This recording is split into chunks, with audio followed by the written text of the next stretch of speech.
minutes ago to host this event. I was genuinely booked a few months ago, and I've got lots of more sophisticated questions to go.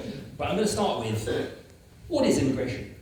Okay, what is I will start the conversation about immigration by taking a quote from a newspaper that I came across last week, which puts it in context, the immigration rates at this moment in time. It said the number of migrants applying for visas to Britain has decreased by more than a third over the past year, in a sign that net migration is set to fall. And the reason for this is this. The decline in application was driven primarily by a fall in applications from health and care workers and students' family members, most of whom now cannot come to UK. So I thought it was good to start with this number game, because normally people think, oh, migration, too much, but in reality, it could be the opposite. So what is migration? My goodness. It's part of our human history. Where do we start? Well, countries all over the world migrate in whatever form they take. It could be village to town. That pattern happens everywhere. For example, in Lahore, we have a bigger city in Pakistan, Lahore, and the villagers often move from Lahore from village to Lahore, stay there for 9 months, and then go back home to their village. So it's a pattern of people moving for different reasons, economic reasons, jobs, lifestyle, and so on. And you have the same here in Cumbria. I went to Cumbria, for example, on an inspection some time ago, and we went around, and one of the weaknesses we found was, it was mainly old folks. And she said, look, there's no nightlife here, there are no jobs, so the people have gone, they've gone to other places. So it happens everywhere, at a local level. And of course you have the cases where people go for hunger, for example, the Irish famine, that's why we have the Irish. And then sometimes often it's country to country. And then sometimes it's historical events, big historical events. For example, the German World War, the Holocaust. People came as refugees, they migrated here. And the other big event I can share with you, what happened in India and Pakistan. So what I'm trying to say is, people don't willingly always come. They're forced into it, either through wars or through a crisis. I don't know if you know the history of India and Pakistan. Overnight, a line was drawn on the map of India, and guess by who? The Brits.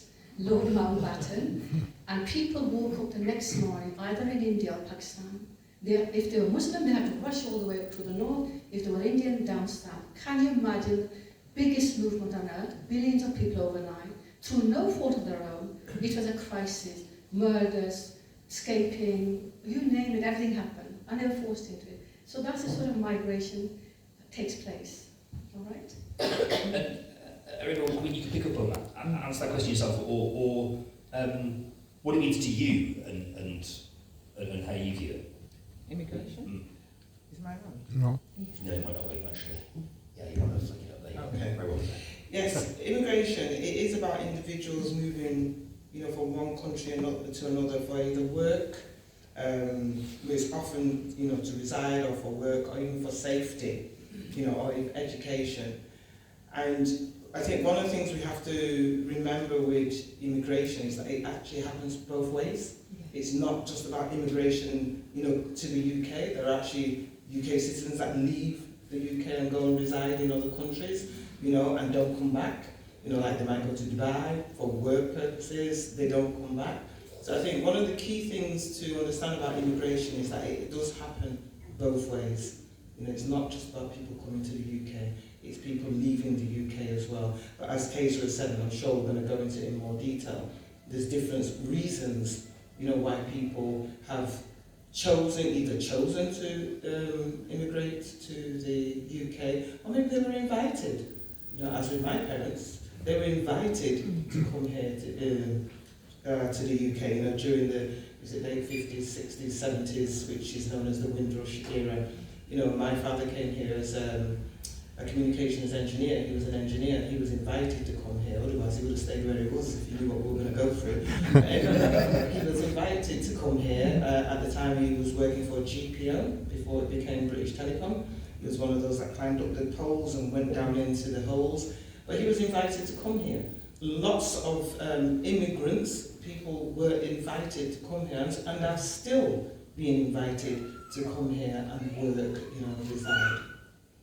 And on that note, Keisha, I wonder if you could perhaps give us a bit of a sense of, your story and the role that immigration has played in your life and your family story. Okay, yes. First of all, I totally agree, and I was going to mention that myself. It's definitely a two-way story, absolutely. Thousands leave for jobs, thousands leave for better lifestyle to Canada, to Australia. And in my own family, guess what? My eldest son is in Dubai. He's left England. He's there for 10 years and he will have a wonderful time for the rest of his life. So people have chosen to go, so we need to address that. Equally, people leave here. It's not just people rushing to England. So my story, I will need to take some time. It's always good to share one's experience, to contextualize it. And I'll mention mine, my father's, and my mother's, because they're all different experiences. And as Arima said, we came for a legitimate reason. We were invited, exactly that. And I might as well link in the next thing. One of the reasons people are here in UK is the historical links. And you might have heard the saying, we are here because you were there, right? So why were the Pakistanis here? Why were the Indians here, Bengali? Because India was ruled by the Brits, colonized by them. So when the war happened, Second World War, there was shortage of labour, they needed people, West Indies. They needed them from India and Pakistan. My father, the eldest son of his family, the best loved son of his dad, the one who had the most wonderful education, suddenly picked up a voucher from his friend and he decided to come here. So that's his story. His father never forgave him because his favourite son spent a lot of money on him, invested that, and suddenly he wants to go off somewhere else.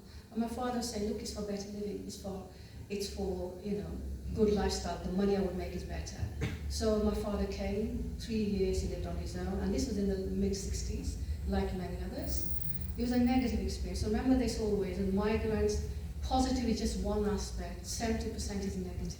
They have a terrible, terrible time.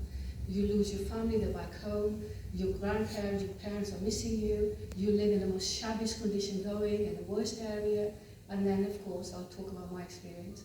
So he came, what did he do? He threaded the mills, first job. And like everybody else, Manchester is a big place, Lancashire, cotton industry, they needed workers. He never told his dad what he was doing because his dad wanted a white-collar job for him. He was working in law firm and he's threading somebody's thread. And his dad never forgave him for that, but it didn't matter.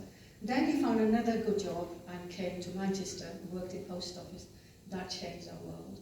So his life is like that of many migrant men. They came here to make a living, they worked their socks off, my father did like many others, looked for overtime, post office gave him time, he worked, gave his children a good education, moved them on into education, had a good standard of living here and sent money back home. That was his role. And he integrated into England because he was working. He was out there, he was at the mainstream of everything. He came to our schools for everything. Then we have my mother's story. Women, when people talk about integration or whatever, there's a reality to it, there's a context to it. There's a certain group of people, the first generation of women in particular, they were never able to integrate. And my mother's story is this. She was left behind for 4 years while my father came here. And it was a horrible time to not have your husband there and to stay with your family. She came here. It was positive in one sense because she was here with my father in a new land and some good facilities like health at that time. But where do you end up? In terrace houses, small terrace houses. In those days it was foggy, it was cold, you don't speak the language, you don't have the culture, negative experience. The other thing, because of these were the young women who came, they were the childbearing women at that time, they were having young children at that time, in their 20s. So they were isolated, they were at home looking at the kids, they couldn't speak the language, they couldn't go out to jobs. And that became the reality. These were the women cut off from society. So when people talk about integration, these are the women who were never able to integrate because of the circumstances, not because they didn't want to. So my mother's life was this, basically home, looking after children, helping someone, meeting her friends who knew her language, or going to the local shop, Pakistani shop, or going to, at the end, the doctor she had to go to, she had to take her children, her husband, and then she found a doctor who could speak her language. So they were cut off. Language was a barrier, culture was a barrier, and then, of course, there was racism. Racism. As a child, I'll never forget that moment when my mother was chased by thugs, 7 to 8-year-old thugs running after her with a dog, and my poor mother harassed went. So her experience later in life was much better, it was much, much better. But this is what her life was like as a migrant. And these women then grouped themselves together to meet other migrant women. Now I come to my experience. Mine was positive and negative. The positive was this, I came to England, it changed my life. I owe England a lot. I am what I am. Today you see the woman, a successful woman, running a festival and author. Why? It's because of England. I'll never forget that. The opportunity, the education. My father, educated, he sort of encouraged me into the world of work, he encouraged me into education. So my lifestyle, I benefit in every way, but there were negatives too. For example, 9 years of age, you come in, it was the National Front time, the Rivers of Blood time, in Powell time. I was in the bedroom upstairs and somebody threw a brick and it nearly hit my brother's head, and that was the fear. And then again being called names, Paki and so on. So racism was there, and then as an adult, racism was still crept there. As a Muslim, I won't talk any further. Islamophobia has been a negative experience. Like having lived all your life here, you're still othered, you're still feeling separated. So I'll stop there. I don't want to go too No, much. there's a huge mental hit from that, and we will. You've picked out some really interesting threads. And I'll also just say,